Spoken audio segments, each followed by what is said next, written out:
Good morning, children. Today's subject is science. Today we will going to learn the chapter number 9, that is heat.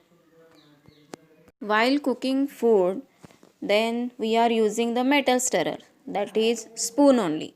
Okay, as we leave that stirrer in that utensil as it is, then what will happen?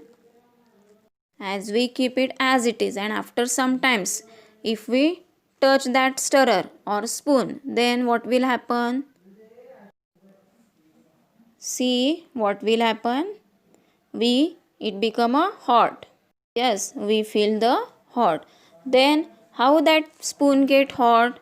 So that only we have to find in this lesson. See here one example, that effect of heat. As here at starting the spoon become a cool only. Yes, that stirrer is a cool, but after sometimes we feel hot. Yes, after some time we feel hot. Means what? There is a transfer of heat. There is a transfer of heat. Transfer of heat means what? There is a flow of heat from one place to another. At first, when we keep that spoon in the utensil, it is cool only. But as we keep it as it is for some times, so what will happen? There is a transfer of heat from one place to another. And so when we touch that spoon, we feel it hot. So this is because of the transfer of heat. Now there are different modes of transfer of heat, that only we have to study in this lesson. See, there are three modes of transfer of heat. Okay, that is conduction, convection and radiation. So let's see again one example. Here I am taking the metal rod, and on that, with the help of the wax, I spot that metal pins.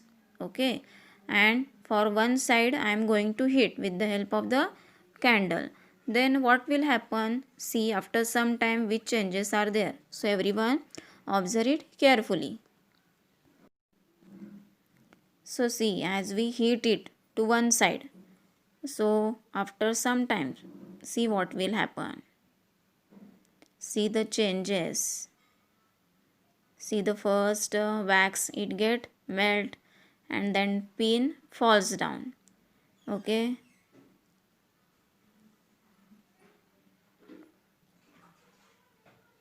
See the second one.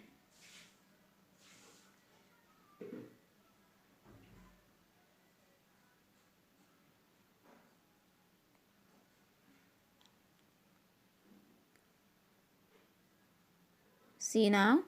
So one by one that pins get fall down. Means why that pins get fall down? Because the heat will come up to that. Okay. So that pins falls down. Okay. So that is here there is a transfer of heat from hot part of an object to the cold part. So this is called the conduction of the heat. When there is a transfer of heat from hot part, hot place to the cold place, that transfer of heat is called the conduction. For the conduction of heat, in that process the heat takes place through a solid substance. So here we used the metal rod.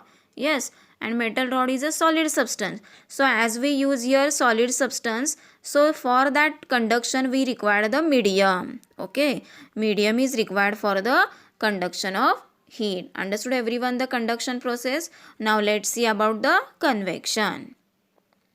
So for understanding the convection process, we have to do one experiment.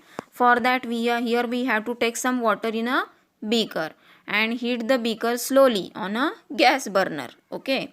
Then in that we have to add some drop of crystals of potassium permanganate into a water. Now we have to observe there is a changes in a color, and now we have to observe it carefully. Okay. So here you will see streams of water going upwards and coming back to the bottom. Due to the potassium permanganate, the magenta colored streams can be observed. Yes, see, everyone observe that color and their streams are observing. Okay. As a result, it move upwards and it replaced by a cold water coming from above. In this way, heat is transferred by means of currents. Yes, in this way, heat is transferred by means of current, and that process is called the convection currents. And this process is now again the detailed part of the convection we will see in a next part.